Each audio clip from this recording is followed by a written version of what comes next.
I'd like to welcome my guest then, Dr. Levy Ndou. Thank you so much for your time and for being here. And of course, our very own SABC Head of Research, Dr. Ronesh Daraj. Of course, thank you to both. I'll start with you, Dr. Ndou. I mean, just your take in the importance of the words by the IEC chairperson, just again, reassuring political parties that they are, addressing some of their concerns and also looking at their objections. It is crunch time for political parties, but Dr. Ndou, perhaps you can just take us through, the IEC has faced a number of criticism, not only from political parties, but also we saw from the public as well. So the importance of, the chairperson coming out here and just reassuring everybody in terms of the integrity of the processes that are being followed. The stakes are high. Mm-hmm. And there has been a lot of talk from within and outside. And in the world of social media, you will be getting a lot of misinformation or information going out there. And with the highly contested elections like this one, you need the IEC to be in charge specifically of providing the information and ensuring that the fears that the people should be having no concerns are actually being addressed. If you do not manage this situation as the IEC, it has a potential of getting out of hand. And in my view, this is the best strategy that they've adopted of inviting anybody who appears to be having concerns with the processes to go and deal with those processes. And they're also making a commitment to come back to all of us and say, this is what has been going on and this is how they've actually dealt with this situation.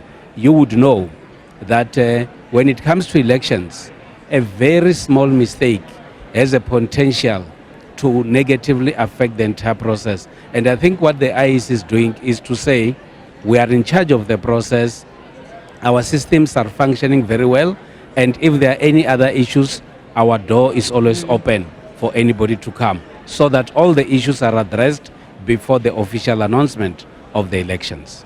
All right, Dr. Daraj, let me bring you in there. Of course, just take us through what happens then when the IEC declares those final results.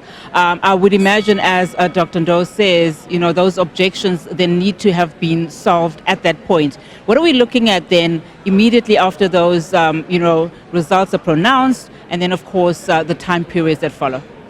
Yes, thanks, Anasi. I think what the IEC is trying to do, and it always does before those results are officially announced, like tomorrow. Normally, in previous elections, it was always on a Saturday around 11 o'clock. Tomorrow, obviously, because of the three ballots in these elections, very, very different elections compared to the last previous general elections. Of course, if you look back at 2019, we had the highest number of Section 55 objections. That was around 56. 2014, it was around 20. In 2009, we had 25 objections, and in 2004, we had 8. What the IEC normally endeavors to do is try and resolve those objections before those results are made official tomorrow evening, before the the government gazette processes kick into gear as well. So I think the IEC is going to be under very, very tight and strict deadlines. It's also, like the Prof said as well, it's about the integrity of these elections. It's about protecting the integrity of the IEC as a credible body to run elections.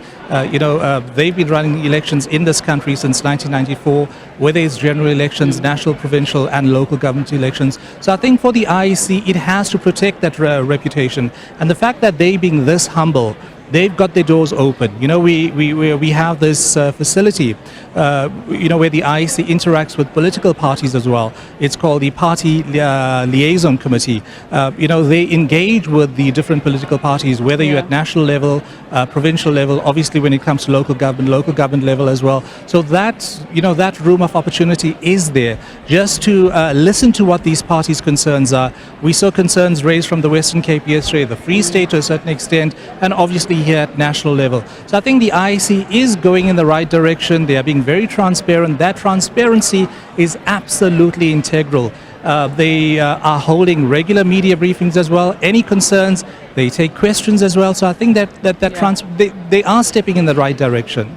And I mean, if you're just listening into this conversation, we are sitting right here, literally very close to political parties as well as, of course, observers. It is getting a bit noisy. It had also been this afternoon as people increase their excitement, of course, as political leaders also start coming in. Earlier on, we saw, of course, EFF leader Julius Malema also coming in here. In fact, Dr. Ndou, I want to talk about the Patriotic Alliance. We saw earlier on the leader of the PA, Gayton McKenzie, very excited, just talking about how well their party has done. Essentially saying that out of the PA, there's no other party that has gained so much traction and momentum other than the MK. But let's talk a little bit about the PA and your impressions so far. The PA has all the reasons to be excited.